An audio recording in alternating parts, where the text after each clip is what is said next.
Fala galera, eu sou a Cristiane Serra e esse é o seu podcast Startup Life. E como hoje é a primeira sexta-feira do mês, a gente tem um Minha Jornada. Lucas, conta para o pessoal quem vai estar aqui conosco hoje. Mas antes, Lucas, antes de revelar, a gente tem uma novidade. A gente tem uma novidade bem importante aqui para o podcast, Cris. Quer revelar a novidade? Vamos revelar a novidade sim. Pessoal, então eu já tinha até comentado nas redes sociais, a Cris também, o Lion também aí nas últimas semanas. Então a gente estava fazendo um mistério para revelar para vocês um novo patrocinador aqui do Startup Life.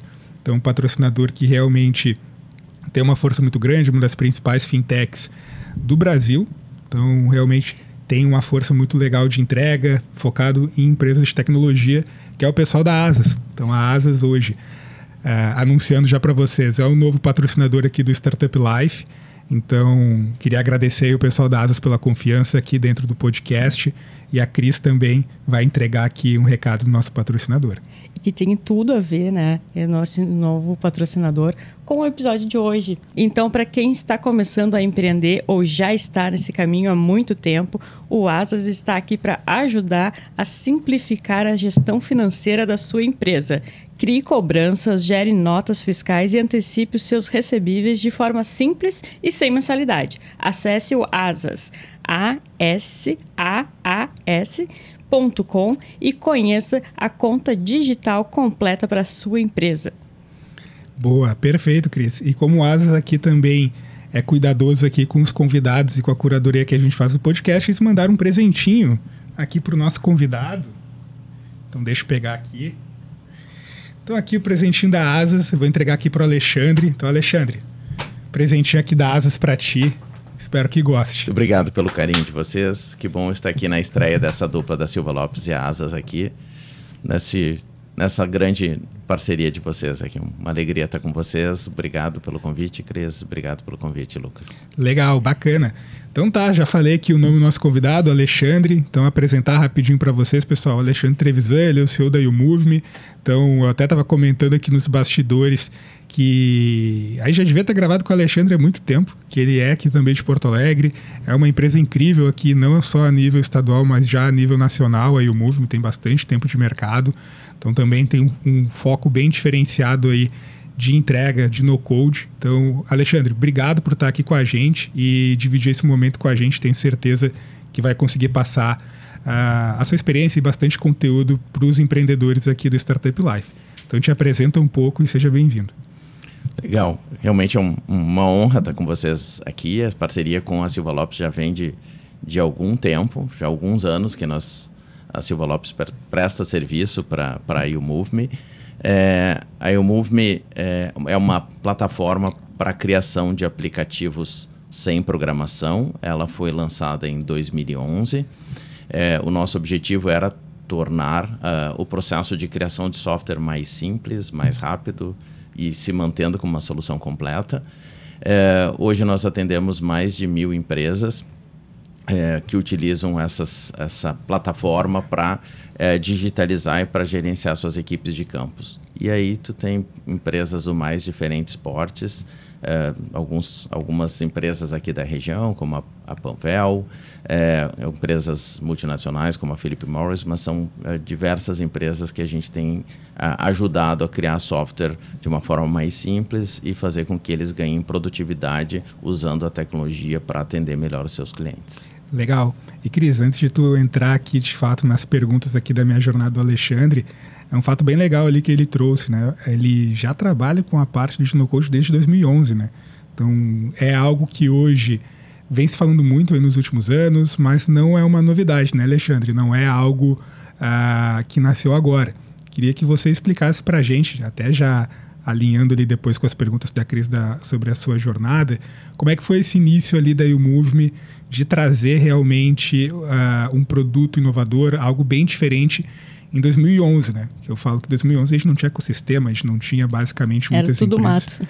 Era tudo mato, então a gente vê muito, né? Os ouvintes aqui se deparam muito, às vezes, com com aquele empreendedor que tem uma excelente ideia, tem um excelente produto, mas às vezes o mercado não está pronto e ele acaba se frustrando.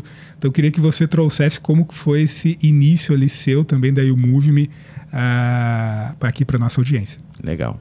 Tem esse ditado que diz que quando tu chega no início é tudo mato, né? Sim. Eu acho que nesse caso a gente chegou, não tinha nem o mato ainda crescido. Né?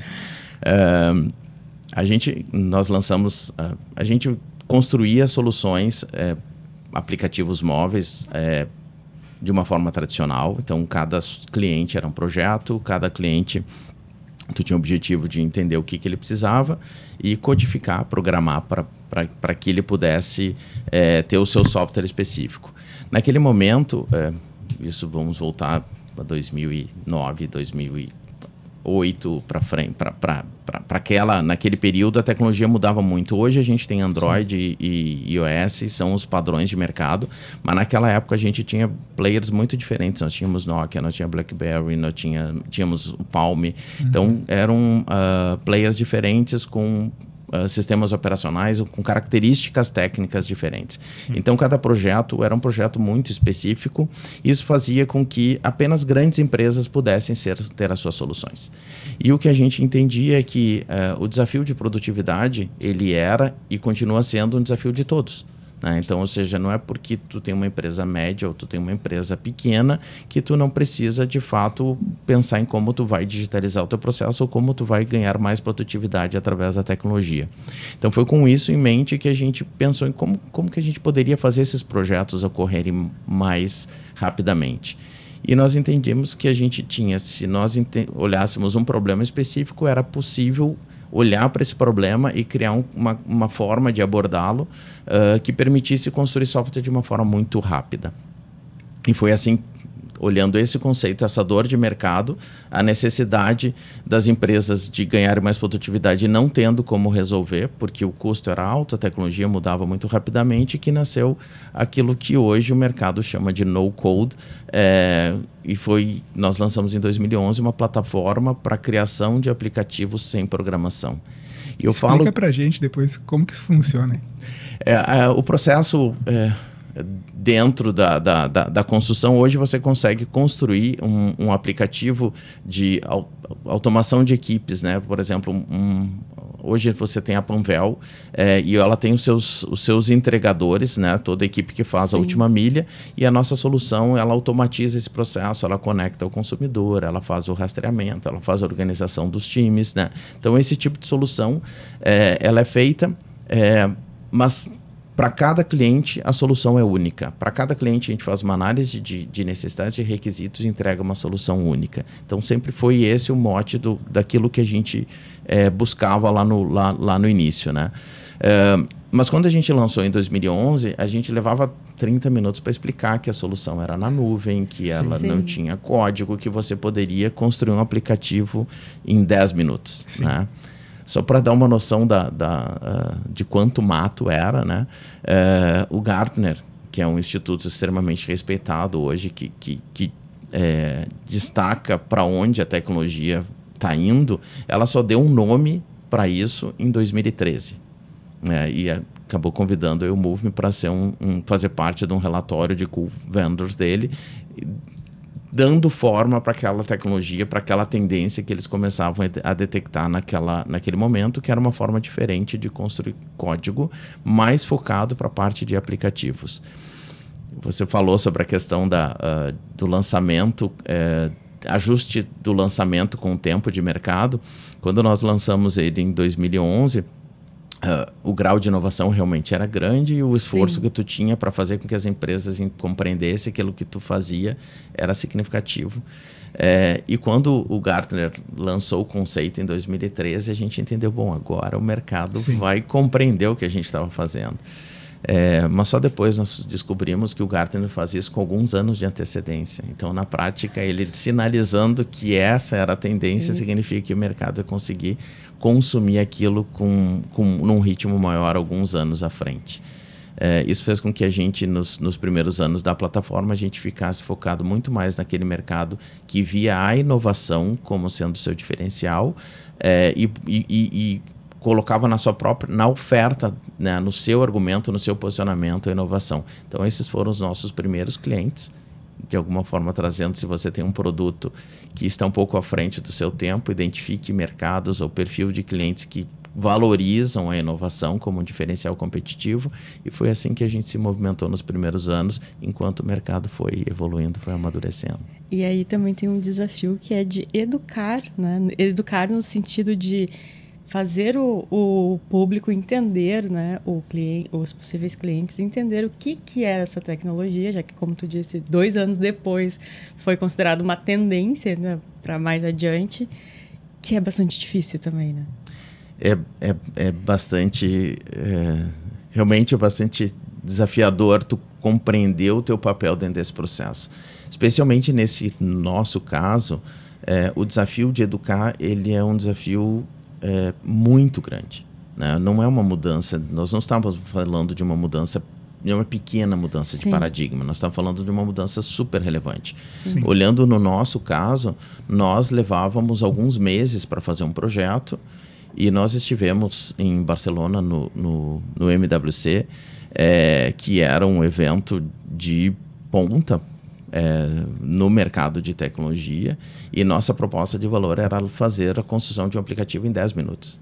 Então, tu saía de uma solução que tu levava meses para tu apresentar uma solução de 10 minutos.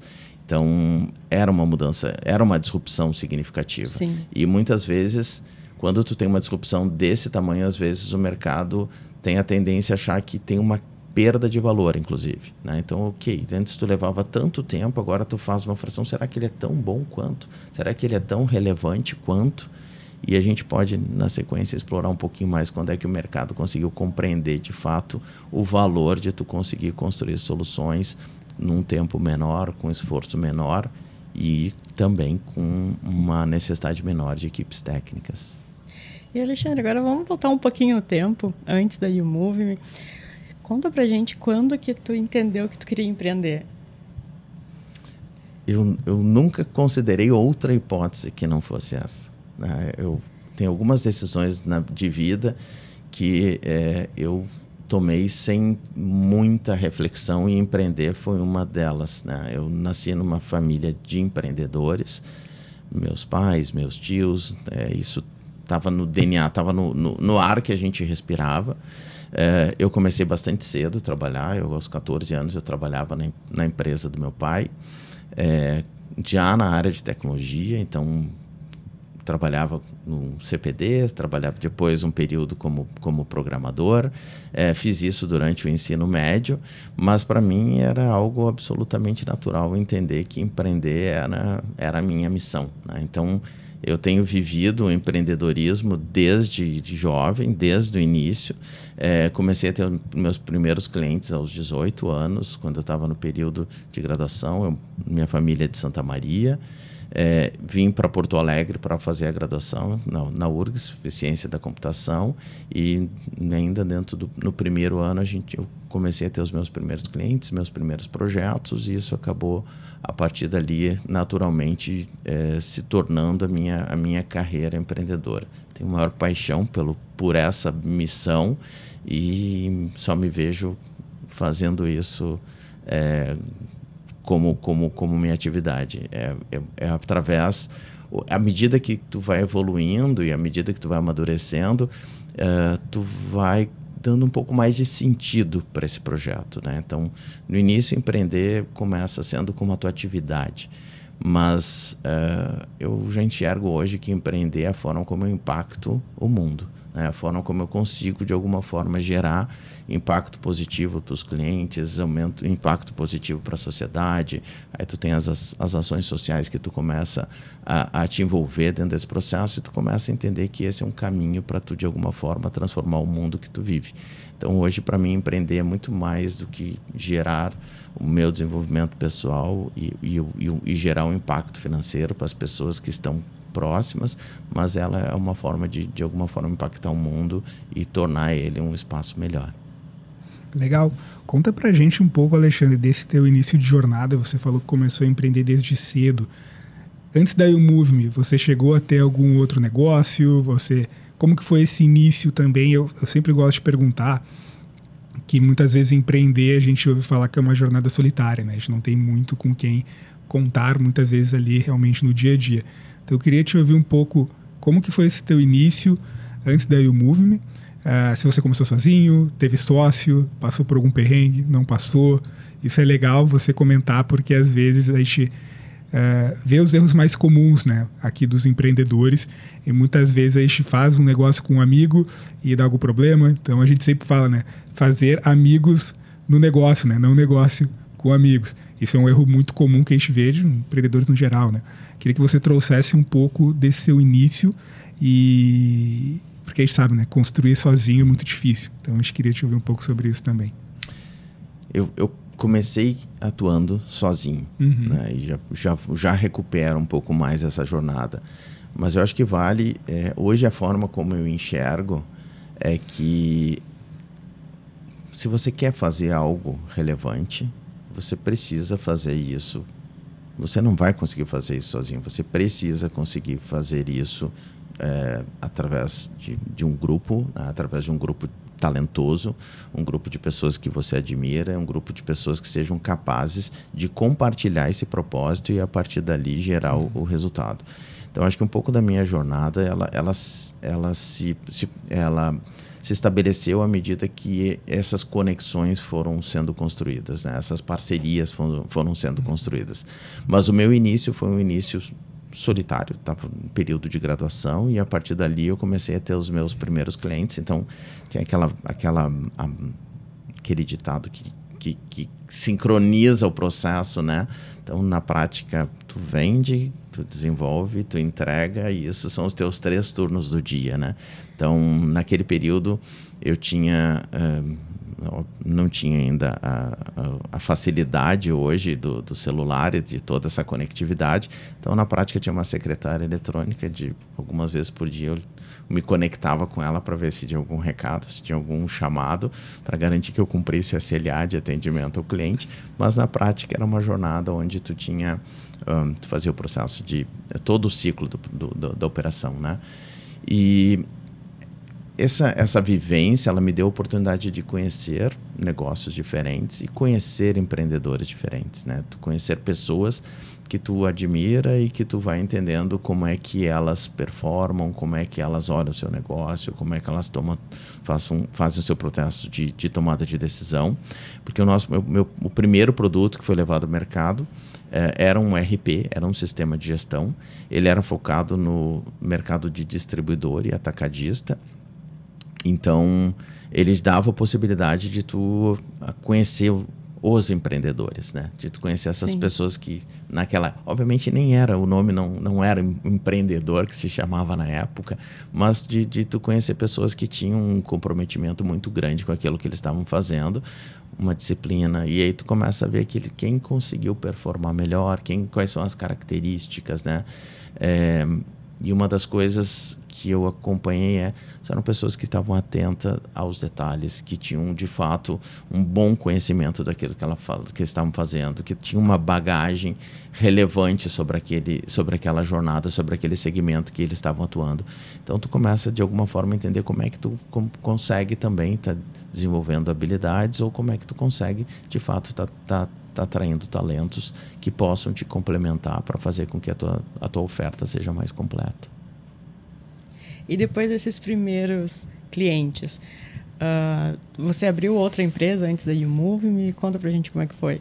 A empresa se chamava Trevisan Tecnologia, essa era a empresa de ERP, e dentro desse processo do atacado e da distribuição, já tinha a mobilidade como uma realidade. Então, eles tinham os vendedores, eles tinham os entregadores, eles tinham os promotores, eles tinham uma série de colaboradores que estavam fora da base, né? E que tu não tinha solução para eles. Então, o desafio foi entender como é que eu consigo gerar mais produtividade para essas pessoas, como é que eu consigo avançar, não só entregando a solução de retaguarda, né? Então, foi a partir desse processo que a gente começou a identificar a necessidade ou a oportunidade de automatizar essas equipes de campo. E a partir desse processo, esses projetos foram tomando forma, foram tomando porte, e a gente acabou tornando ela um negócio separado. Aí o YouMove Me a partir dali, a partir de 2011, o Move.me nasceu como um negócio independente. O RP seguiu por mais um tempo. Depois, essa operação acabou sendo vendida. Então, dentro da minha jornada de tecnologia, essas conexões elas se falaram dessa forma. Em paralelo a isso, tive algumas iniciativas que foram bastante significativas na minha formação. Uma delas foi eu participei por algum tempo de um projeto familiar, de uma empresa familiar, que trabalhava no mercado de importação. Então, ele me deu a oportunidade de ir várias vezes para o exterior, várias vezes para a Ásia, mais especificamente para a China. Isso há uns 15 anos atrás, aproximadamente. E tu tem a oportunidade de ver aquele mundo, tu vê a solução global, tu vê gente pensando solução global, porque quando tu vai na China, pelo menos na época, não tinha a tendência que eles operavam. O processo deles era entender o que o cliente da Alemanha precisava, o que o cliente do Brasil precisava, o que o cliente dos Estados Unidos precisava. Então, eles se especializavam com ser o cara que produz, né? E ser o cara que entende o que o cliente está pedindo para conseguir ser bom em fazer aquelas entregas. E ao se posicionar, ao ter a oportunidade de olhar a venda de produto desse jeito, que influenciou também a concepção da Move.me. Então, ou seja, se eu posso pensar produto tradicional globalmente, por que eu não posso pensar produto de software ou Sim. serviço de uma forma global também? Então, foi nesse conceito que a gente também influenciou a concepção da Move.me, entendendo como uma plataforma que tem, e esse é um pouco do ponto da inovação, que tem uma inovação que pode competir globalmente, né? Que não fica devendo nada do ponto de vista de tecnologia e que tenha características de poder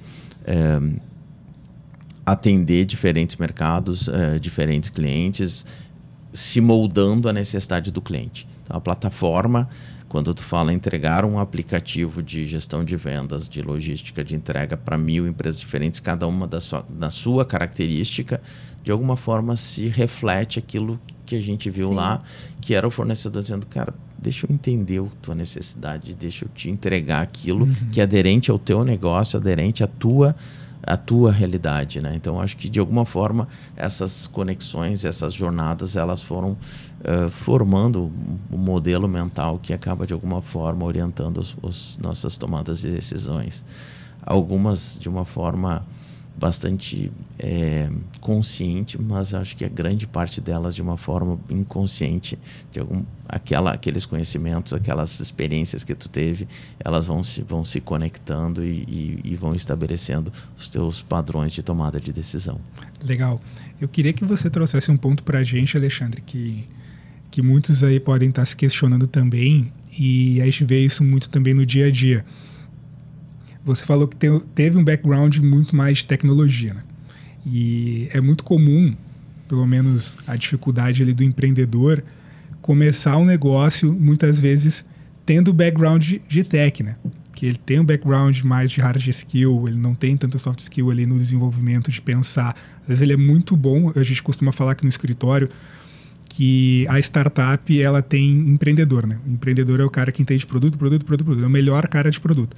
Mas a gente fala que quem ganha dinheiro não é o empreendedor, é o empresário. O empresário, ele tem que entender um pouco de produto, de venda, de comercial, de tributário, de financeiro, fiscal, bastante coisa. E é difícil, né? Queria que eu ouvisse um pouco de você, porque a gente vê no mercado muitas vezes quem é do background tech sofrer um pouco na pele, porque o cara é muito bom de produto, mas ele não sabe comunicar tanto. Então, eu queria que você falasse se isso foi um desafio para você ali no início, se foi, como que você superou, e se tem, possivelmente tem alguém passando por isso aqui do outro lado, dá as dicas aí também do Alexandre para as pessoas que são de tech, estão começando a empreender e muitas vezes vão se ver num beco sem saída de não conseguir se comunicar muito bem ou de passar aquilo da melhor forma possível. Perfeito. Voltando na questão dos ditados, tem um desafio aquele de saber o que eu não sei, né? Essa eu acho que é a grande ponto, né? Então, ou seja, Sim.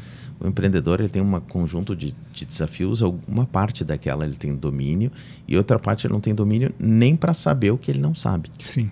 Né? Então, acho que esse é um ponto importante dentro da história. Dentro dessa linha, as mentorias, Lucas, eu acho que elas são super relevantes dentro dessa história. Né? Então, tu ter com quem te aconselhar, tu tem acesso. Hoje o mercado ele tem muita gente que tem história, né? Que consegue compartilhar conteúdo, é o que não falta. Startup Life aqui é um exemplo de conteúdo para você compreender o que tu não sabe. Mas sim, esse foi um desafio importante dentro da minha jornada pessoal. A questão de tecnologia foi o meu ponto mais evoluído inicialmente.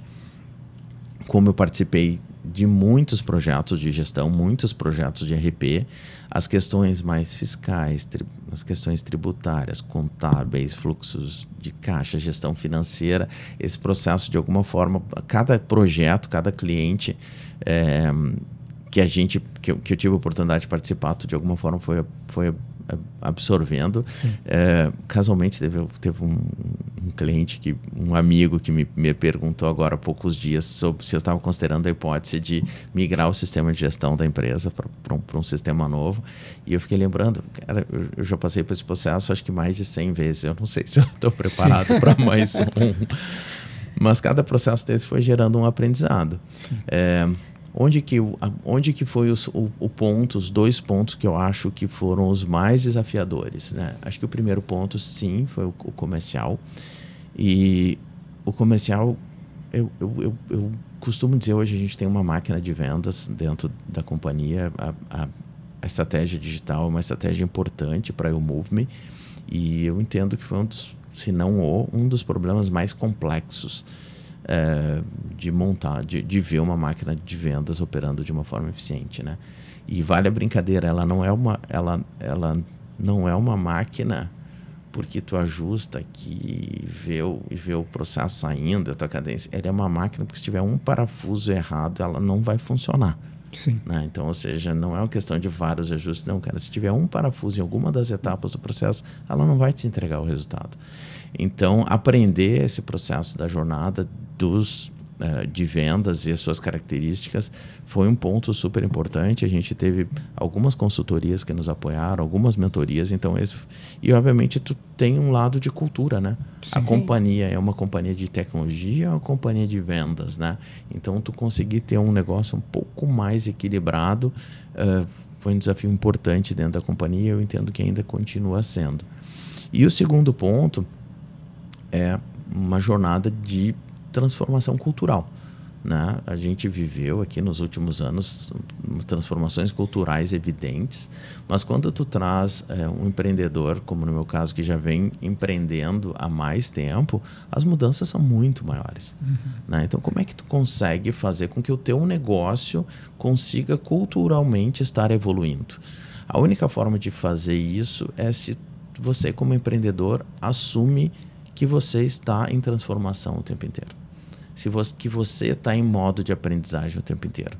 Então, o desafio de como se estabelecer aberto para mudança de cultura, abertos para entender como que o mercado está operando agora, ou como que o mercado está operando à frente, ou se colocar em modo de aprendizagem o tempo inteiro, eu acho que esse foi um item bastante significativo.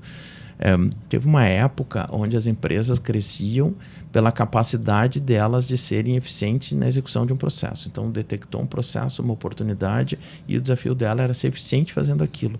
Hoje não. A receita de hoje ela não vale mais para amanhã.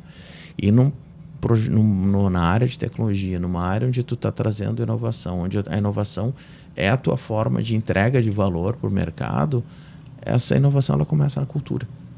Então, essa compreensão de ter estar aberto para evoluir, isso para mim foi um ponto bastante importante, bastante significativo na minha carreira. E dentro desse processo a gente teve algumas iniciativas significativas, uma delas, que o Lucas, tu conheceu, o Move.me Arena, foi um projeto muito relevante. Ele foi lançado Era uma iniciativa social, né? Era um ambiente de inovação social. A companhia, quando ela foi para a sede onde ela está hoje, a gente entendeu que a gente precisava se conectar, né? E aí metade da área que nós tínhamos no escritório, nós entregamos para a comunidade. Olha, aqui é um espaço de vocês, façam o que quiserem. 2017 ou 18? 18. E aí, acho que foram quase 300 eventos em pouco mais de um ano. Eventos organizados por diferentes entidades, por diferentes estruturas, e aquilo transformou a companhia, transformou as pessoas, porque tu passou de conectar com temas distintos, com pessoas distintas. E uma das coisas que eu descobri é que as pessoas que frequentavam a Arena, eu passei a admirar aquele perfil de pessoa. Pessoas que de alguma forma estavam buscando o novo, estavam buscando se modificar, estavam buscando se conectar, estavam buscando se compartilhar. Então, desde esse processo, a gente teve Endeavor, Amsha, a Cespro, Sucesso, vários parceiros que estiveram junto conosco nessa jornada, criando essa experiência, mas compartilhando com vocês, foi um privilégio poder ter vivido aquilo. Aquilo ali transformou a mim, né, pessoalmente, como empreendedor, transformou a companhia e de alguma forma teve um impacto positivo na comunidade, tanto que algumas iniciativas semelhantes acabaram se seguindo, né, e a gente ficamos muito contentes de alguma forma ter participado, ter tido a oportunidade de viver aquele momento ali. Cris, faz aquela tua pergunta que tu sempre faz, que não tem como. A gente hoje modificou um pouquinho a estrutura do episódio, né? Mas esse momento, Alexandre, é um momento que eu me realizo. Que é o meu momento, assim, jornalista Marília Gabriela, né?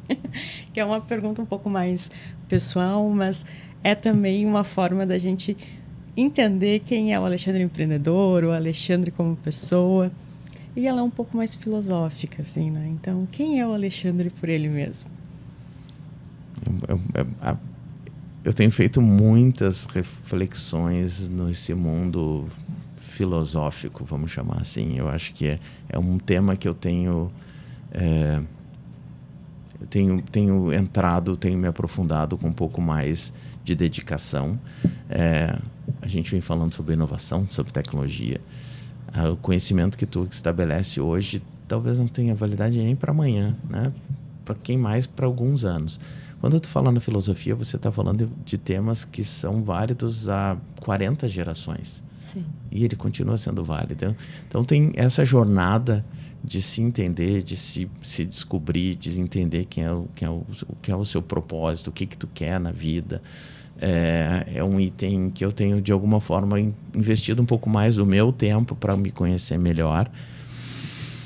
Acho que é a forma de eu entregar um pouco mais de valor, e eu tenho buscado hoje o meu propósito de tentar ter um pouco mais de domínio sobre mim. Eu acho que algo como poderia se definir como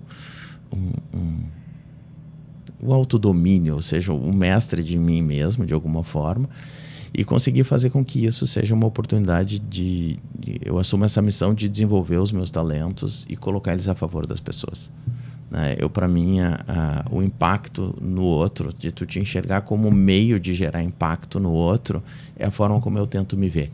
Eu tento me ver uma pessoa que tem alguns talentos, que tem oportunidade de desenvolver esses talentos, e eu me dedico diariamente para desenvolvê-los, mas eles só fazem sentido se ele estiver servindo o outro, se ele estiver servindo as pessoas que estão próximas, né? Se ele estiver de alguma forma servindo a família, os clientes, os colaboradores e a sociedade, aí está fazendo sentido aquilo que tu está fazendo. Então, hoje eu me vejo dessa forma, me vejo investindo o meu tempo para me tornar uma pessoa mais capaz para poder impactar o mundo de uma forma mais positiva. É isso que me motiva. Vejo o Move Me e aquilo que a gente produz alinhado com isso. Vejo as pessoas que estão hoje fazendo parte da Move Me compartilhando dessa forma de entender que quando um cliente chega na companhia, é uma empresa que tem um problema, que tem uma oportunidade de a gente gerar um impacto positivo para ela, que a gente tem a oportunidade de tornar ela mais produtiva. Se alguém abre um chamado no helpdesk, entender que na verdade ali é alguém que está precisando de apoio, que a gente tem condições de ajudar. Então, de a gente ter de fato um entendimento, né, de alguma forma transcender aquilo que a gente está fazendo. É um pouco da forma como eu tento me orientar, Cris. Não sei se eu acabei exagerando aqui, ó, ampliando demais a resposta à tua pergunta, mas é uma temática que, para mim, ela entender isso, para mim, é importante até para tu tá confiante de que tu tá numa jornada que está fazendo sentido, né? Por que eu estou aqui hoje? Por que eu levantei hoje? Por que eu estou trabalhando tanto? Por que eu me dedico nesse negócio? Né? Qual o impacto que isso vai gerar? Então, acho que esses são questionamentos que tu tem que, de alguma forma, ter feito e tá bem resolvido. Dizer, cara, faz sentido o que eu estou fazendo. E empreender, para mim, faz sentido. Empreender me endereça essas minhas reflexões. Então, acho que com isso eu consigo encapsular todas essas minhas reflexões e colocar de alguma forma a favor da sociedade. E a gente vê que isso no Alexandre é muito natural, né, e genuíno, porque quando ele fala que empreender, para ele é muito significativo, o olho brilha, né, Lucas? É verdade. Bacana. Aproveitando isso, Cris, que a gente está falando da parte ali de empreendedorismo do Alexandre, o Alexandre falou muito da skill que a gente tem que ter de se adaptar ali conforme as mudanças que a gente vai tendo no cenário. Eu queria que você passasse um pouco da sua experiência, Alexandre, da sua opinião também. A gente vê muito que a empresa, às vezes, tem uma empresa que é o CEO, é uma pessoa só, depois tem 10, 50, 100 mil, e por aí vai. Eu queria que você trouxesse para a gente, desde o início da sua jornada até o momento atual que você está, quais foram os desafios assim, que o Alexandre enfrentou e quais as virtudes assim que você mais identifica que a pessoa que vai sentar ali na cadeira de CEO precisa ter, né? Porque muitas vezes o CEO do início da empresa não é a melhor pessoa para o meio, não é a melhor pessoa quando a empresa está querendo internacionalizar, está querendo listar, e você vai passando por muitas transformações para conseguir, né, se desafiar e exercer essa função da melhor forma possível. Então eu queria que você passasse um pouco da sua experiência para aqueles ouvintes nossos que são empreendedores, que é o CEO, que são founders, e o que você mais aprendeu aí nessa sua jornada e o que foi mais desafiador para você nesses últimos anos aí dentro da YouMove? Eu acho que o legal do empreender é que ele te dá espaço para tu te desafiar, né? Eu acho que estar literalmente em modo de aprendizado contínuo é uma premissa. Então, por mais que, não importa quantos cursos você fez, aonde você estudou, qual experiência que você tem, uma coisa é certa, você vai aprender hoje, né? Então, estar com esse mindset, para mim, ele é uma premissa básica, né? Se tu tem... Acho que a pior coisa que tem hoje é tu ter certeza, né? Eu tenho certeza como, né? Eu posso ter confiança. Uma das coisas que eu tento trabalhar é entender que as coisas têm possibilidades. Então, aqui nós estamos fazendo isso e tem possibilidade de dar certo. Tem que ter uma possibilidade maior, uma possibilidade menor de dar certo. Mas tu tem que estar colocando as tuas ações baseado em probabilidades ou baseado em possibilidades. Ao tu colocar isso, eu acho que tu combate um pouco, fica mais fácil para tu tomar decisões de risco. Porque tu não está buscando a certeza. Não, eu vou fazer isso só se eu tiver certeza. Não, então tu não vai fazer. Sim. Então tu começa a calibrar o teu risco e a partir dali tu consegue dizer, ok, qual o impacto se der errado, né? Então, tu ter uma forma de alguma forma administrar isso para não te gerar uma ansiedade exagerada, né? De tu poder ir a partir daí tá tomando o risco de uma forma mais consciente, tu te manter num modelo de aprendizagem contínuo. Eu entendo que disciplina é chave da história, né? A disciplina, ela influencia a tua produtividade, ela influencia a tua capacidade de te organizar e de entregar.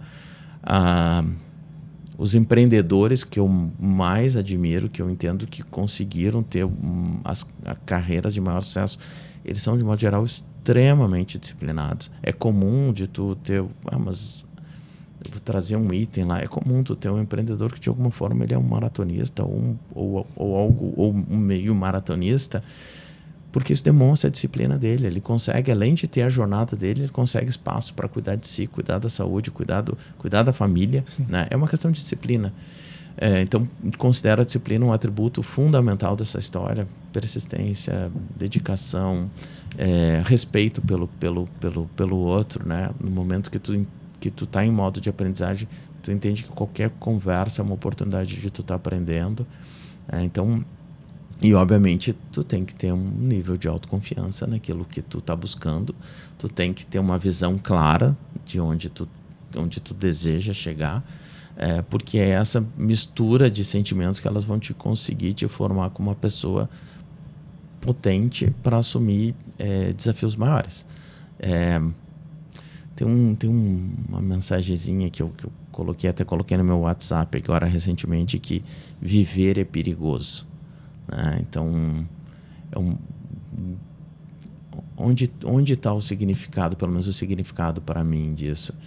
De que tomar risco é bom, né? De que trabalhar no incerto é bom, de que buscar o diferente, o desconhecido, ele é bom. E é isso que é viver. Viver não é buscar o equilíbrio seguro, né? Aquelas condições controladas. Isso não existe. Né? A gente só vai estar em equilíbrio quando a gente morrer. É o único ponto. E nós, biologicamente, a gente vai estar em equilíbrio. Sim. Fora isso, nós vamos estar o tempo inteiro em transformação. Então, se nós compreendermos que isso é bom, sim, se alguém te trouxer um problema, Cris, é bom. É bom porque eu vou aprender a resolver esse problema. Ela até agora não sabia, agora vem um problema que eu não sei resolver. Eu preciso desenvolver as habilidades suficientes para superar, para resolver esse problema e poder ir à frente. Então, tu começa a encarar os desafios de uma forma um pouco diferente. Então, eu acho que é uma combinação, não sei se eu conseguiria citar um item específico, mas eu acho que é muito mais a forma como tu olha para tu ter a leveza suficiente para tu poder desenvolver as habilidades que tu precisa. Eu acho que esse é um pouquinho do conjunto, e eu acho que só para buscando de novo, talvez agora a nível de produto, né? De alguma forma indo para um outro lado extremo disso, eu acho que nós vivemos num mundo onde as grandes oportunidades estão em produtos que são capazes de entregar habilidades para as pessoas. Produtos que são capazes de te entregar capacidades. Eu não era capaz de fazer isso. Eu não era hábil o suficiente para fazer isso. Agora eu sou. Né? Eu acho que aqui está a grande oportunidade. Né? A gente já passou pela era do conhecimento. Eu entendo que a gente agora está na era das capacidades, a era das habilidades. Né? Então, os produtos que conseguirem, as empresas que conseguirem, os empreendedores que conseguirem entregar para as pessoas a capacidade, né, de elas fazerem algo que elas não conseguiam fazer até então, eu acho que isso vai colocá-las num patamar diferente. Né? É isso que a gente procura nos colaboradores, é isso que a gente procura se desenvolver, isso, quem tem filhos, é isso que a gente olha. Está numa boa escola, está num lugar bacana, o que ele está aprendendo? Ele está aprendendo isso. Não, essa informação está disponível. Não, ele está desenvolvendo habilidade social, habilidades de empatia. Quais são as habilidades que os filhos estão desenvolvendo? Então, isso vale, para mim, essa é a era que nós estamos vivendo. Como que eu desenvolvo as habilidades que eu preciso. E aí tu tem alguns comportamentos, alguns hábitos que te ajudam a desenvolver habilidades que vão te levar mais perto daquilo que tu está buscando. E é com essa reflexão, uma super dica, né, Lucas? Já, Cris. Já, muito rápido. rápido. O tempo passou voando. Tem que convidar o Alexandre de novo. Vamos ter que fazer o Minha Jornada parte 2. E a gente agradece ao Alexandre pela participação. Com certeza quem está nos ouvindo teve muitos insights. Alexandre, muito obrigada. Eu que agradeço. Obrigado, Lucas. Obrigado, Cris. Uma alegria estar com vocês aqui. E foi um prazer estar compartilhando um pouquinho, não necessariamente da minha jornada, mas talvez das minhas reflexões aqui. Quem sabe possam, de alguma forma, estar conectando com alguém aí que possa estar refletindo dentro da sua carreira empreendedora, fazendo algumas reflexões. Espero que de alguma forma possa ter sido positivo também. Legal. Alexandre, deixa aqui para os nossos ouvintes como que eles podem te encontrar nas redes sociais, se alguém quiser trocar uma ideia contigo, se alguém quiser conhecer um pouco mais de YouMove, como é que a pessoa pode fazer? Eu não tenho sido alguém muito presente nas redes sociais. Dentro dessa minha jornada, eu acabei me ausentando. Teve até um pouco num lado um pouco mais conceitual. Eu entendi que era importante eu estar fazendo as coisas para mim, né? Ou seja, e não para buscar um reconhecimento externo. Isso fez com que eu, de alguma forma, tivesse sumido nas redes sociais nos últimos anos. Te confesso, Lucas e Cris, que tá na minha pauta retomada, de alguma forma, agora me relacionar com as redes de uma forma diferente. Mas o LinkedIn é o lugar mais fácil de me encontrar, né? Como Alexandre Trevisan, é mais fácil de se conectarem comigo lá. E vai ser um prazer aí trocar ideias e trocar experiências aí com quem tiver interesse de falar um pouquinho mais. Muito obrigada mais uma vez, Alexandre. E quem está nos ouvindo, lembrando também que a Asas, seja para quem está começando ou para quem já está no caminho do empreendedorismo há muito tempo, ela está aqui para ajudar a simplificar a gestão financeira da sua empresa. Crie cobranças, gere notas fiscais e antecipe os seus recebíveis de forma simples e sem mensalidades.